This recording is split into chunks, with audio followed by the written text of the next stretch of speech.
Are we recording? Oh, good God. This is a classic Liz Cully.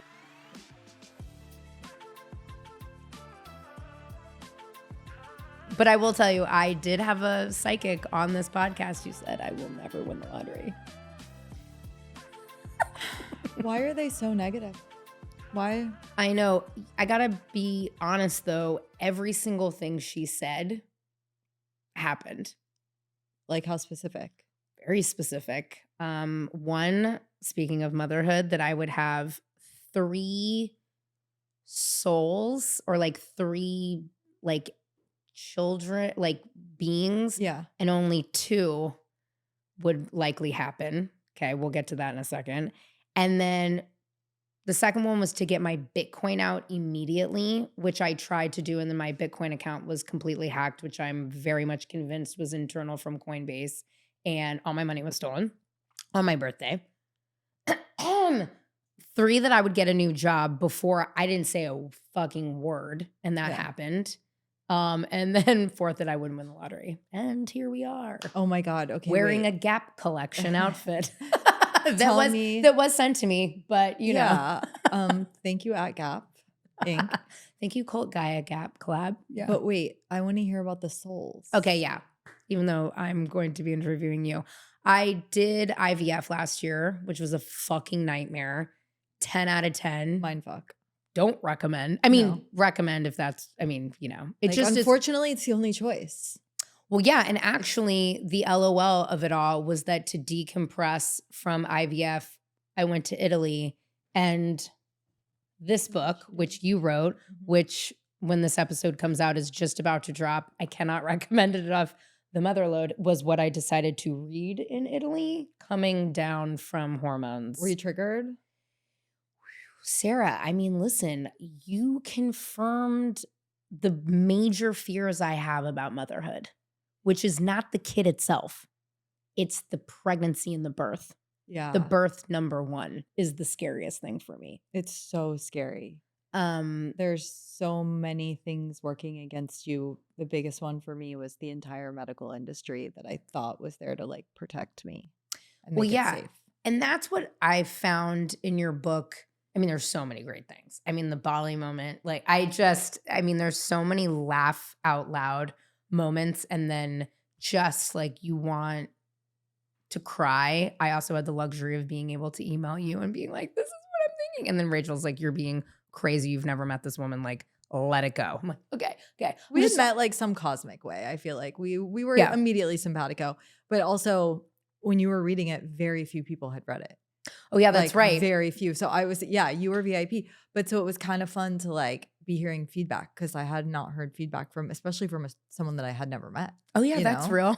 Like you were like one of the first readers outside of my circle of like editors and stuff like that to read it. Like, well, and I just couldn't put it down. Like I'd be on the train, like going from, whatever, Como to Florence. And I'm like, stop talking to me, stop talking to me, stop talking to me. But at that point, so with the 3 souls, 2 embryos were viable. So I've got 2 on ice.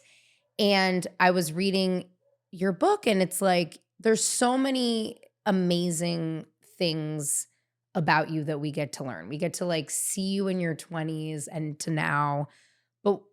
And like I said, so many laugh out loud moments. But for me, like uncovering the traumas that you had been through and how the medical system just wasn't acknowledging, supporting you at all is my greatest fear. And I have to be honest, like I felt a lot of those things going through IVF. Oh yeah. You feel like you're in the baby mill. When you go in, did you go in every morning for like monitoring? Yeah. Yeah, you did it here, right? I did it here. Yeah, I assume there's some differences between LA and New York because I just think there's differences in care for a number of reasons, but you feel like you're in the baby factory every morning. It's just like sad looking woman after sad looking woman waiting to get her blood taken, like scared of needles and doing it anyway, and like the suffering of the IVF cycle. Well, yeah, but also I think like there's so many things you don't know and people don't talk about. And what I learned about by having so many different people on this show and talking about IVF is there's so much information that just isn't being talked about or experiences that aren't being talked about that happen to many, many people. So your birth story, as traumatic as it was, I'm like, oh my God, like this is exactly what I fear could happen. I know no one wants to be in pain and out of control. But unfortunately for me, the first birth, I didn't know how to really avoid that. I thought that by like I had a private doctor. I've, I assumed that like by spending my resources to hire a private doctor that it was some sort of insurance plan that she would be like on my side, that I wouldn't just be a number to Yeah. file with the insurance company so she could make money on me, right? Like I thought I had that taken care of. I thought that she would be like my advocate. And when I had said to her for 10 straight months, I'm terrified of being in pain. I'm so scared of labor. I had like cried in her office telling her I was afraid, being like, I don't want anything to hurt. I thought that she understood that and had my back. And just from the second I got to the hospital, I felt nothing but fear. And I felt like no one was on my side. And my husband was there, but he didn't really know how to advocate for me. I didn't know how to advocate for myself.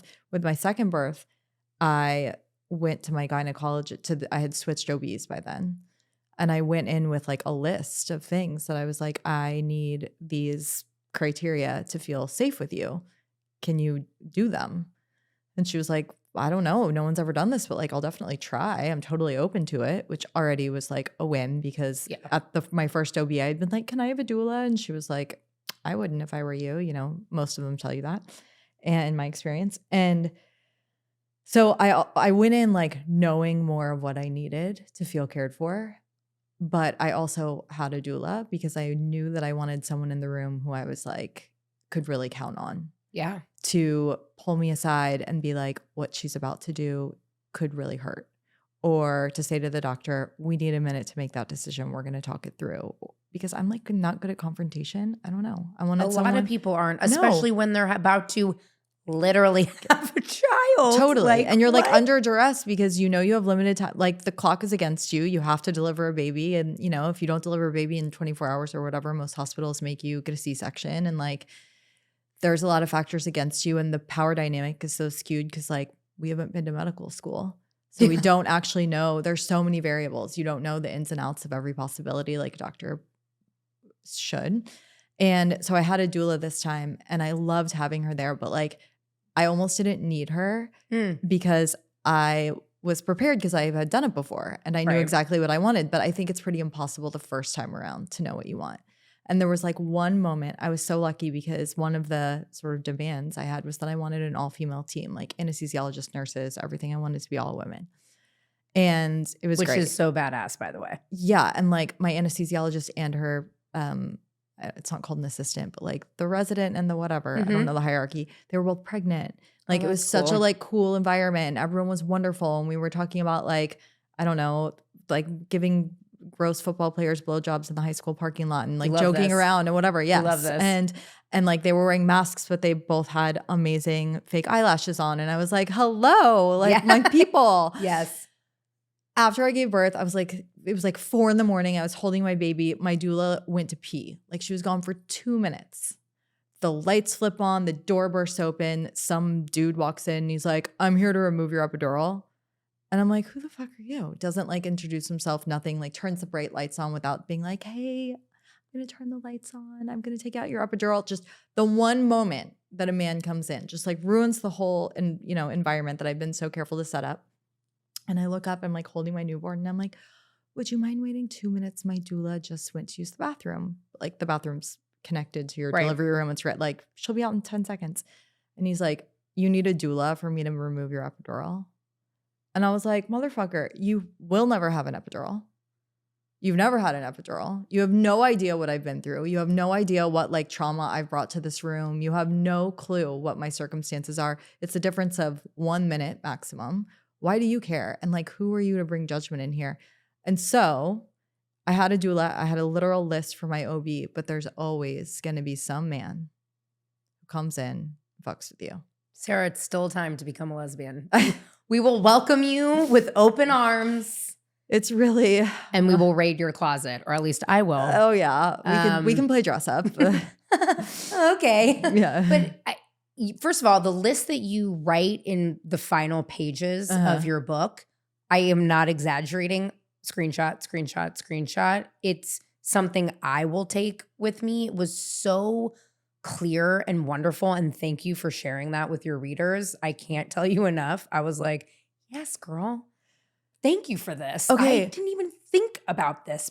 Thank you. Like, I am also a survivor of a horrible sexual trauma, and like just the list of trauma goes on and on and Yeah. on and on and on. And I'm like, oh my God, this is brilliant that you put this list in the book. Thank you. Of course, anytime. I mean, I didn't like invent any of it. I just Googled really hard. Like a lot of it's other people's ideas, but it all seems so obvious I know, but that like I'm like, why can't doctors, like one of the things on the list is like, you don't have to put your feet in stirrups. that one I actually really loved. Cause like, why? Why do you need to put your feet in stirrups? A lot of doctors just have you sit like in the butterfly position. Like they just need your legs kind of open.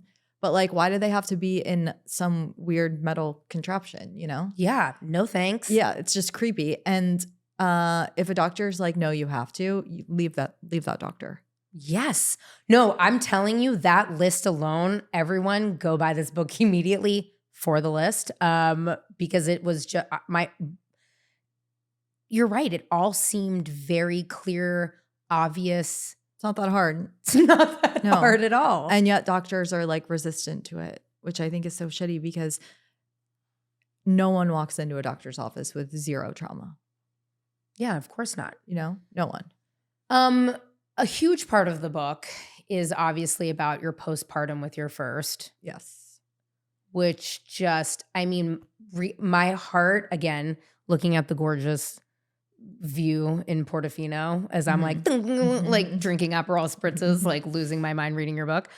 My heart broke for you because I'm just like, oh God, this poor woman is just fucking going through it, and no one can prepare. And this is just an assumption, but like no one can prepare you for the feelings that you felt. No. I mean, and no one knows. And what I felt reading it was like, okay, first of all, damn, she's really going there, which you go throughout the whole book there. And by there, we go so many places there. It's a roller coaster. But I can't imagine how scary it must have been at the time. It was really, really dark. I mean, it was like having the worst possible PMS moment, just constantly. You know, when you like once in a blue moon have a crazy period and you like yell at your wife and you're like, oh my God, I was such a bitch. That was totally unhinged. Yes. I was like that all day long, every day for a year and just totally couldn't control it. And it just got worse and worse and worse. And I was like, I know this isn't me, but I also felt really right. Like I was like, I'm right to be this mad. Like this sucks. No one told me that having a new baby would feel like this. No one told me any of this stuff. Like I'm rage filled with reason. Right. And my responses to things felt rational. Like I just felt that I was justifiably upset. And no one was like listening to me or paying attention to me well enough to calm me down. I mean, it was hormonal, but it was also, I felt such a deep disappointment with my birth experience. Yeah. And I think a lot of people maybe have difficult births or difficult pregnancies or don't love the newborn stage, but they're like soothed by the fact that they love their baby. Yeah. But I didn't love my baby. And I felt like such a failure for not loving my baby. And it was so heavy and it was something that I couldn't share with anyone because it just made me feel like an absolute monster. But I just didn't. And I think a lot of it came from the trauma of my birth. Sure. I went into like medical shock. I couldn't feel anything at all when he was born. And I had been told over and over and seen in movies that moment when the baby comes out and you like start crying and you're smiling and you fall in love right away and your husband falls in love right away.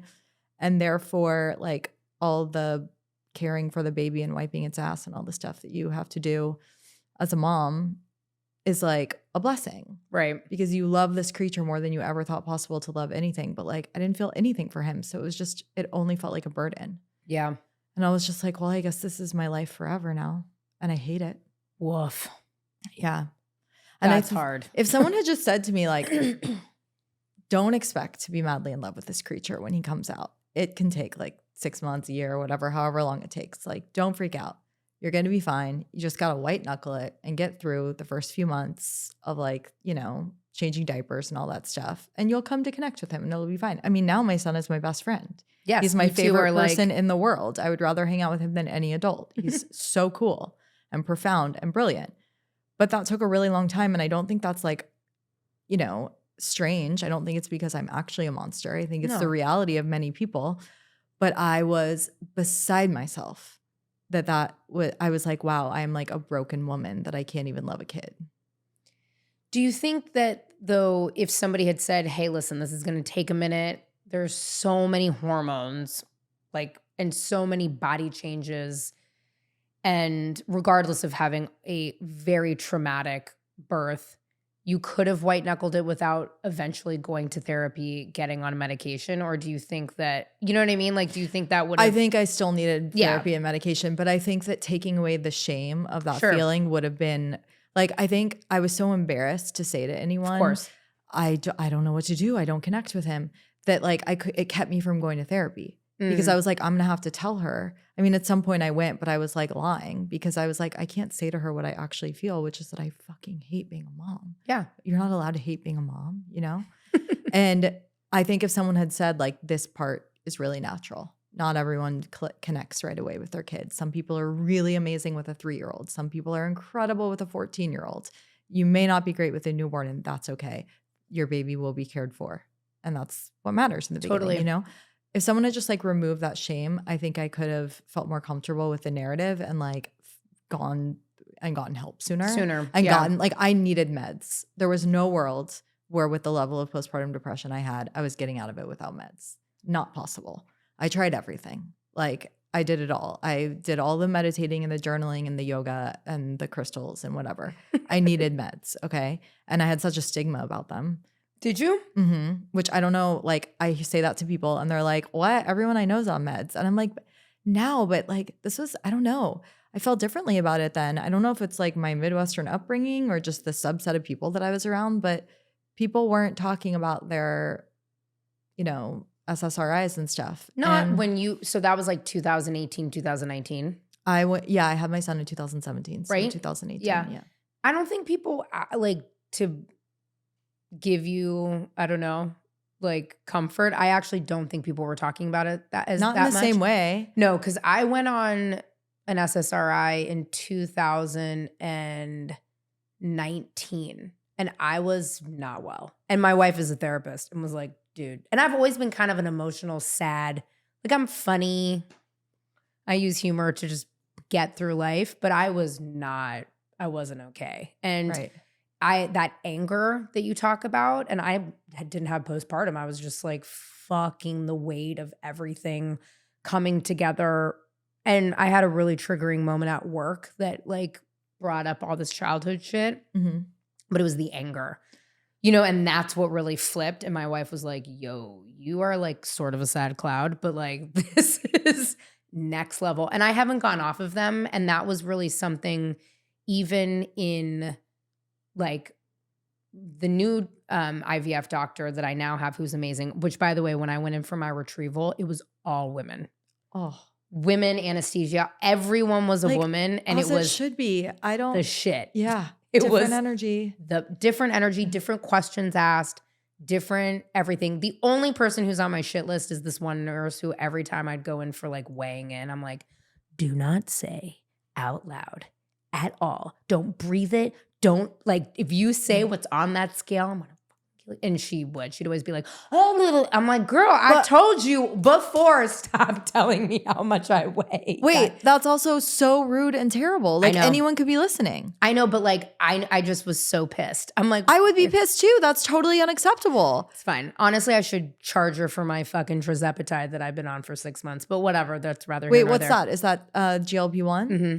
Changed my life. Tell me everything. Today was the last day. Okay, we're really getting into it. Today was my last shot right before I came here. What did it change for you? Like, what did you like so much about it? Just wiped away my eating disorders. Goodbye. I went on that progesterone. Gorge. Is that why your lips look like they do? No, that's filler. Okay. All right. And a lip flip. Progesterone, a T3 3, which is like for your thyroid. I'm hypo. I know your pain. And then like hella supplements. Because after I did IVF, I felt like I was wearing a fat suit. Yes, you're like the most bloated you've ever been. There's like an extra layer on everything. It was just not it. And it's horrible. Hormones are really, when they're not right, they fuck you up so bad. Yeah. And I'm like always somebody that's yo-yoed. I mean, God, I look at my early 20s, like fucking around New York City at the new school. And I'm like, yo, I looked so good. What was wrong with me? Like size 2, just dicking around New York, like eating street pizza and nothing matters. Just nothing matters. Yeah. And I hated myself. And I'm like, wow, Liz, that is a huge bummer. But I was also the girl that like woke up every morning, hungover as shit, and went to Barry's boot camp and Soul Cycle. Like even when I was in New York on vacation, like get fucked, went to every bar class. I'm never doing it again. Gained a ton of weight in the pandemic because I got married right before the literally right before the pandemic. So I was the smallest I probably will ever be again. And just like cut, looked great. And then I yo-yoed pretty hard and it was difficult for me to get it off. And then, you know, wine. And yeah, you were nesting. Yeah. And then this whole IVF thing happened. And I actually went to a functional medicine doctor in Montecito. How LA. Like it's really LA. These words LA. Are just coming at me and I'm like, whoa. I mean, and I'm like, and so I microdosed tirzepatide. So it's like a compound GLP-1. It's like Mounjaro, but it's mostly peptides. So you didn't get like sick from it? No, I felt the best I've ever felt. I mean, I only lost like 12 pounds. So over 5-6 months, which is, I think, pretty healthy. Totally. And not like what everybody else in Hollywood did, which is where they just fucking went crazy on it. And lost like 12 pounds a month. A month. Yeah. I have friends who lost like 5 pounds every 2 weeks. I mean, just crazy shit. Yeah. And they all look so yeah. And the skin and it's just a wreck. But I can't wait to get back on this. But this was my last shot because I want to implant one of the embryos. You can't do it at the same time. What do diabetic people do? I don't know. They say don't, which riddle me this. I have the embryos. They're very healthy, knock on wood. Yeah, all the things. And I wasn't on a GLP-1 then, so why do I have to stop now? But they say stop for a month. And then when you're pregnant, can you be on it? You cannot be on it. Okay, got it. Even diabetic people can't. Nobody can be on it. Oh, even diabetics because you just like don't eat very much. Yeah. No, the baby needs, the fetus and needs food. And you need to eat food as my stomach growls because I just had a smoothie today. Cute. Okay, but the minute you pop that baby out, you just go back on your shots. You're fine. Yeah. Now you know how well it works. Oh, it's a miracle drug. But I think it's so cool. I mean, I read that New Yorker piece that Gia Tolentino wrote about it like some time ago, which I thought was so interesting because I didn't know anything about these drugs and like that it, you know, cures addiction and whatever. Like whatever it does to the part of your brain that gave you eating disorders, like what a gift. A gift. They should win the Nobel Prize, these inventors. 100%. I also bought buku stock 3 years ago. And God, you're good. Fucking yeah. Well, making up for that Bitcoin. That makes me want to kill myself. So wait, you're gonna pop one of those thingies in? Yeah. That part's cute and easy. Don't be scared about that. Did you do IVF with this baby? Oh, you did. Yeah. Because we don't talk about that in the book. Yeah, she wasn't around yet when I Fred turned in was that not draft. here. Fred wasn't here, but yeah, I did IVF with this baby, and when they put it back in, it's cute. You like see it on the screen. They're like, "Yeah, you're pregnant now." You like watch it go in. Yeah, it's so cute. Can I ask, did you select the gender? No, because I did a fresh transfer. Oh, you did? Yes. Which my doctor like recommended for whatever reasons. So great.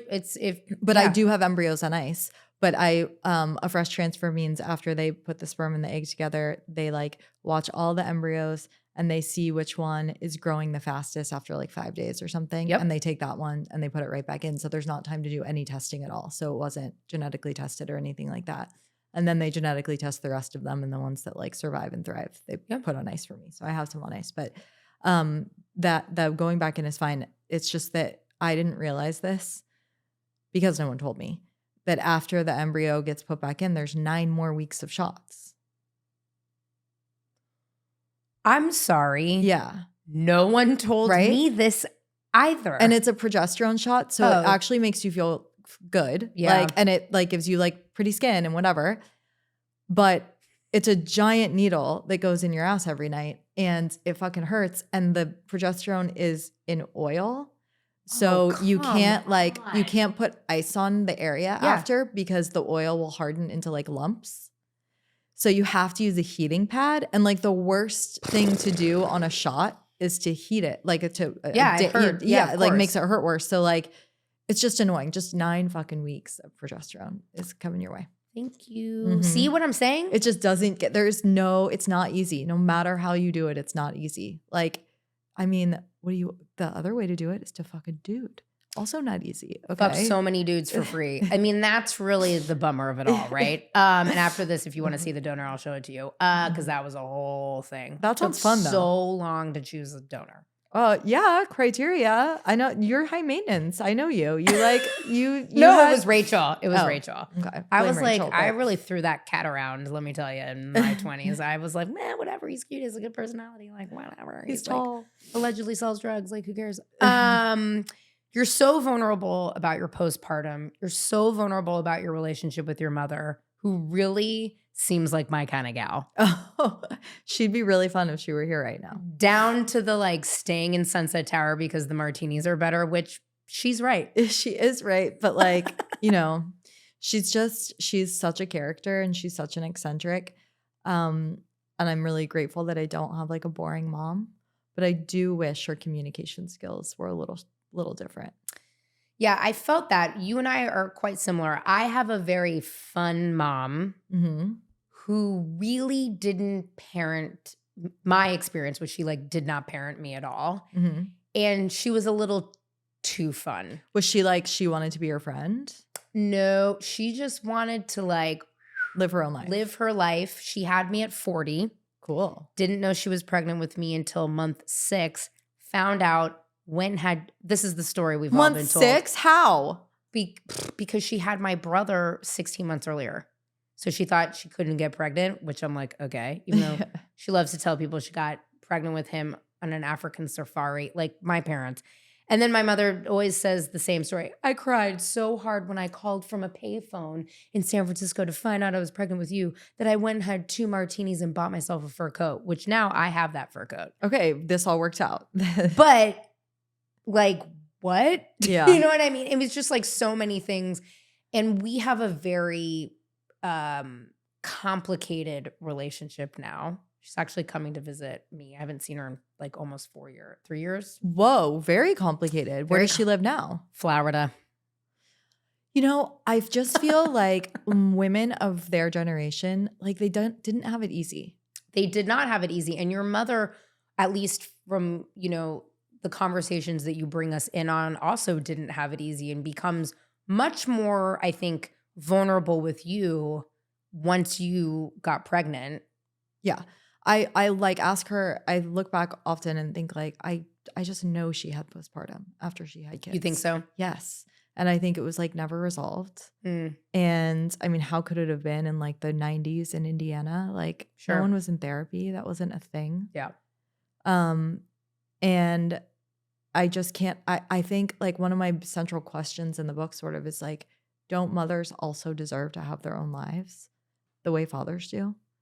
And I don't think you could in 1990, whatever, in Indiana, if you were a woman. I think it was like really expected of you that you could have a job if you wanted, but like your primary concern was domestic duties and being a housewife. And my mom's really smart. Yeah. And I think that probably just like scrambled her brain.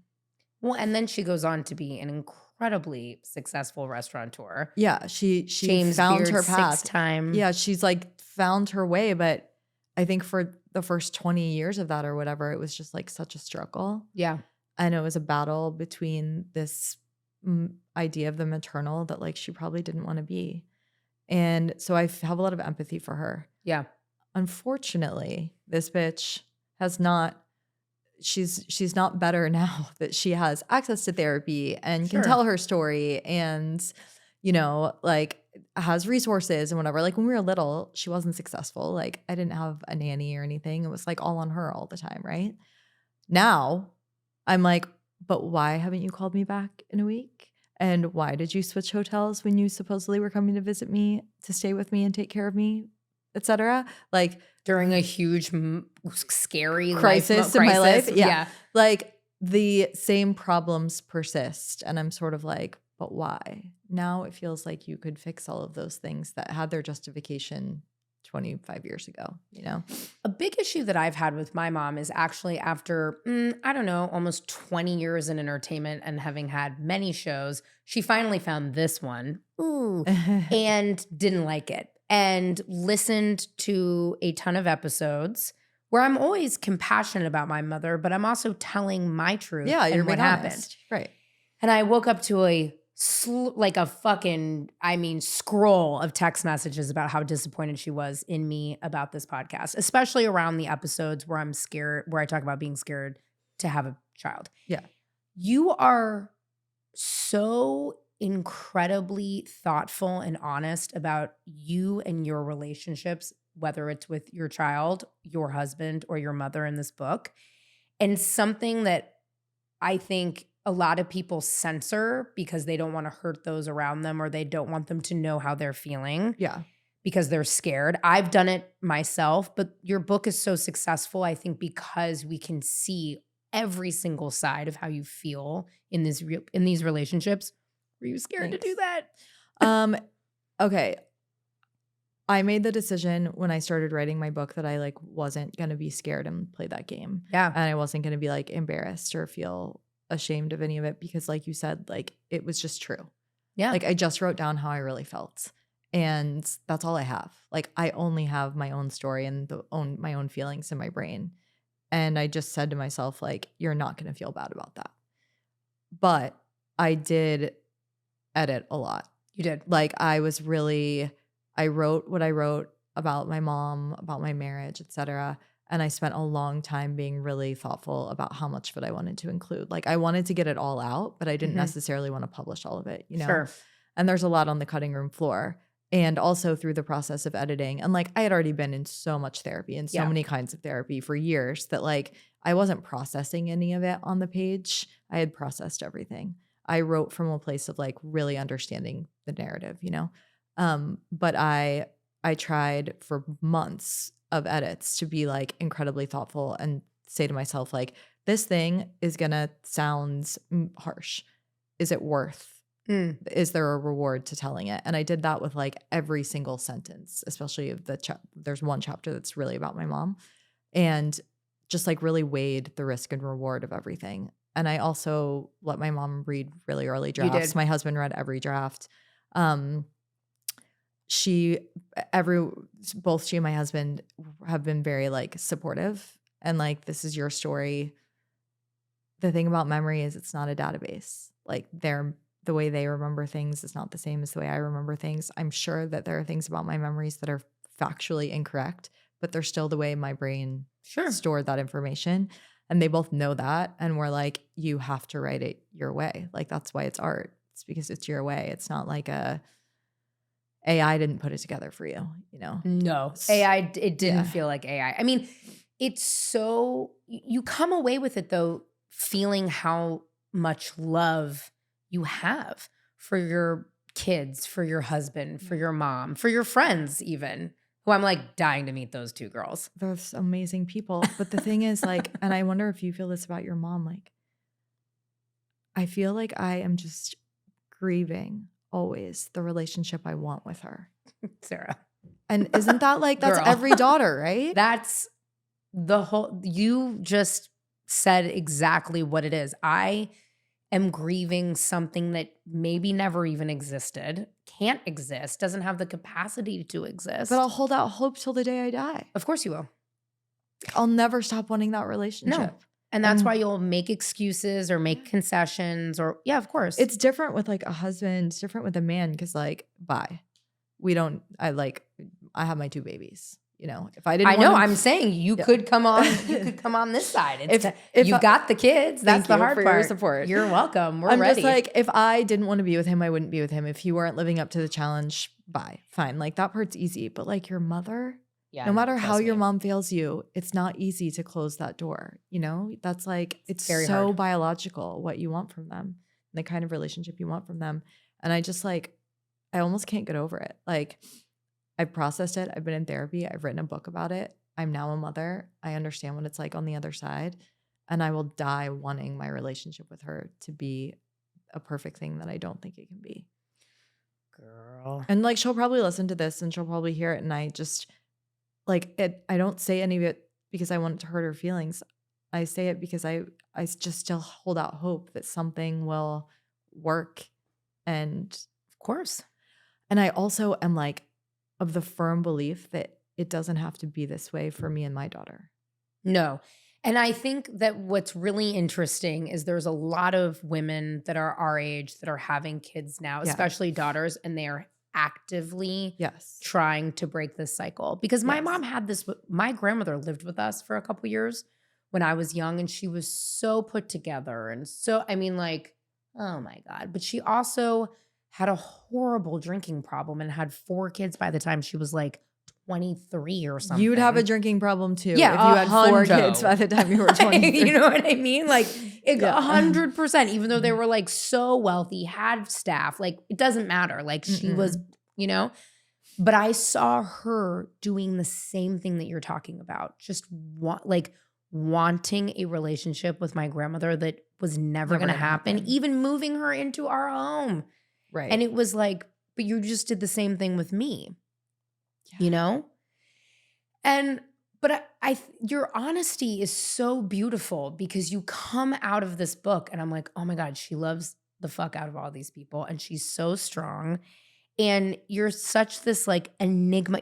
By the way, that Harper's Bazaar photo shoot, yes. Thank you so much. Oh my God, you're so welcome. Like the Vogue, like Fred's coming out party in a cemetery. Don't think that I'm not a psychopath and I've read all, like I've seen it all. I know it all. I really, really wanted, my friends were so generous to throw that party for her. Gorgeous. After she was born, and it was the best day ever. I'm like looking at wanted. this like, oh my God. You get one too after you let's hope. do that thing. Okay. Okay. But I just, you've got this like incredible, like you're so brilliant. You have a fucking master's degree. You're running Go Gacy. Like, girl, so many incredibly posh, smart, sophisticated things that you've got going on in your life. And then you're able to be this like raw and relatable. And it's so admirable and amazing. But the book is so successful because you gave 0 fucks and you went for it. That part is true. I did give 0 fucks and I did go for it. But I think some of it is like,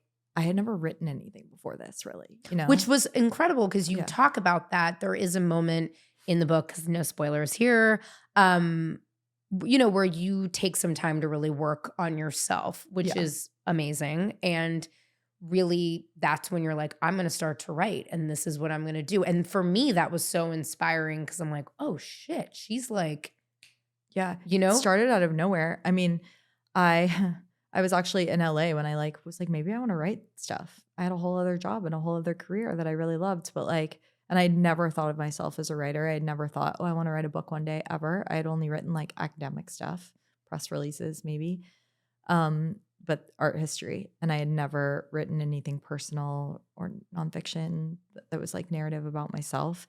And so when I started writing a book, I was like, well, I have no clue if I'm like good at writing. I have no idea if I'm like Truman Capote, but I know that I can tell the truth. Yeah. And I know that I can just say to myself, like, fuck what the internet thinks.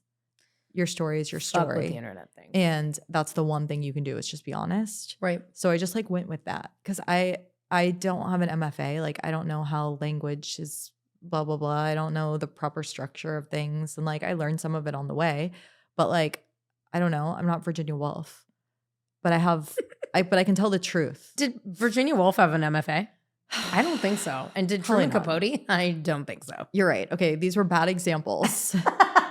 Truman Capote also did what you wouldn't do, which is like talk He told shit. way too much truth. Yeah, he okay? like went too hard in the paint. I'm like, you really fucked up a good thing, kiddo. Totally. What was he thinking? I don't know what he was thinking. He had it all going for him and he really like threw everybody under the bus and then, not good. Okay, we won't do that. But like, I don't know. I just feel like I sort of relied on truth because I was like, that's the one thing that I know will always like point you in the right direction, So do you think that in the fashion world, in the art world, it's so curated? Yeah. right? And you're such a figurehead in those worlds. And your marriage and you're like your whole life, right? Your whole Yeah. life. Was it freeing to just like talk about, like shitting yourself to the extreme from food Yes. poisoning, Yeah. which was one of my favorite parts, by the way. I mean, if you've never shit your bed, then you haven't really lived. Like I mean, encourage it. It's a once in a lifetime thing, I right? will tell you, I did have to pause when we were in Italy. I can't remember which, we might have been in Florence at that point when I read it. And Rachel and I, early on in our relationship, went to Mexico City, and I was laying in the shower, throwing up and shitting myself while we were staying at like the Ritz-Carlton or something. It was this like open concept, ridiculous room. No. And there was no bathroom door. It was like, one of those No. like stupid bathrooms. And she's just like on the toilet with the trash can shitting. Like we were like that for Miserable. 4 days. What did you eat? Actually, I think it was at this restaurant in Palenque that I saw recommended on Goop.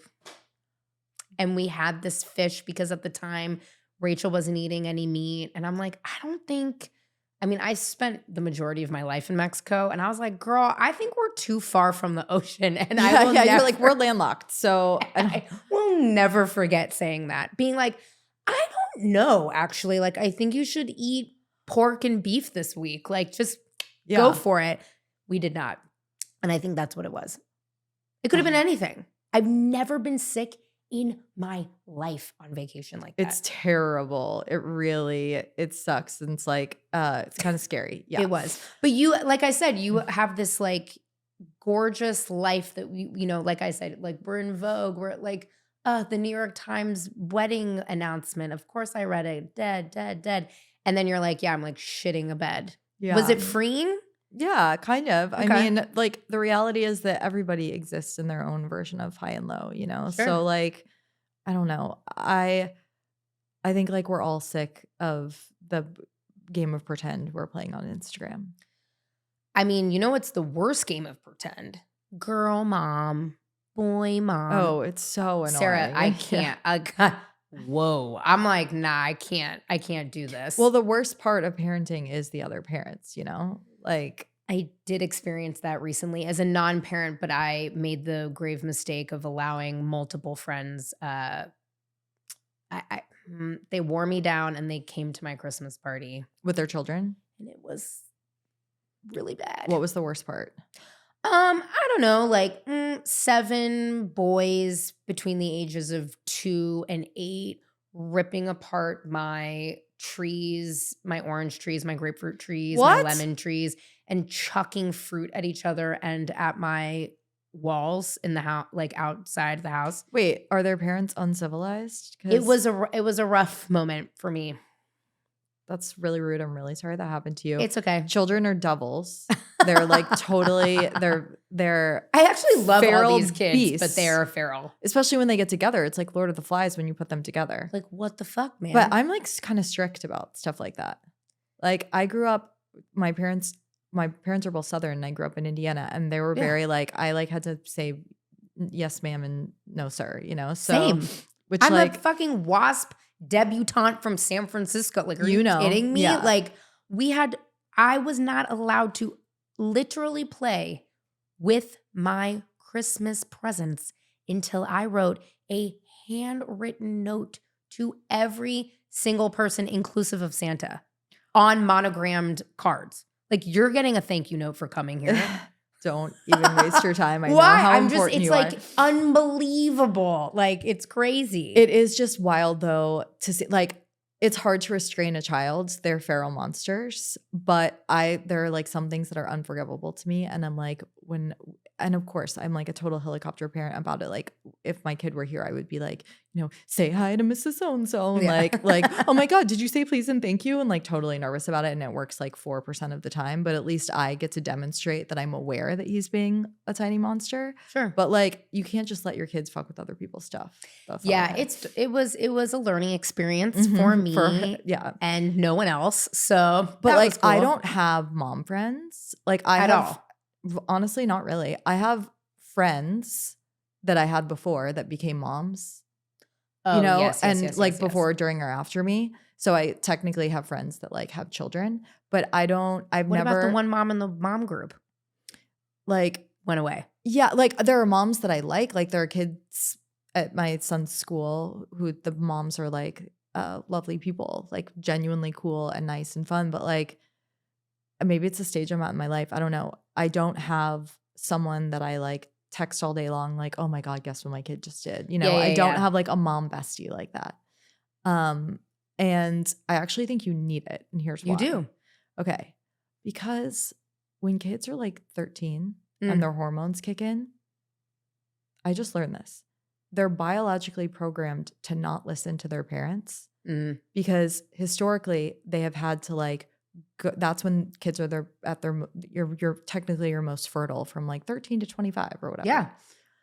They have had to leave like their tribe, their nest, Sure. their people to procreate, otherwise the inbreeding would happen. So they're biologically programmed to stop listening to their parents and to get the urge to like leave, right? Yeah. To avoid inbreeding. Makes sense. So when your kids turn like 13, 14, whatever, and those hormones kick in, they become even more monstrous and they won't listen to you, but they will listen to your friends. Oh, actually. So like if you Yeah. have like a mom bestie that you can be like, oh my God, little Steven is being such a monster. He's like getting a C in math, blah, blah, blah. Your mom bestie can be like, what's going on at school?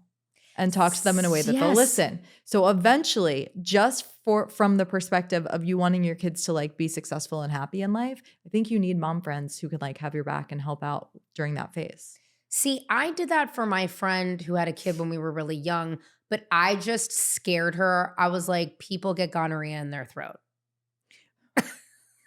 And speaking of the pandemic, and I'm like texting her furiously, being like, just so you know, like everyone has chlamydia and it's called the clap. And if you would like to Google, I mean, I was a monster. And then of course, thank God she's queer.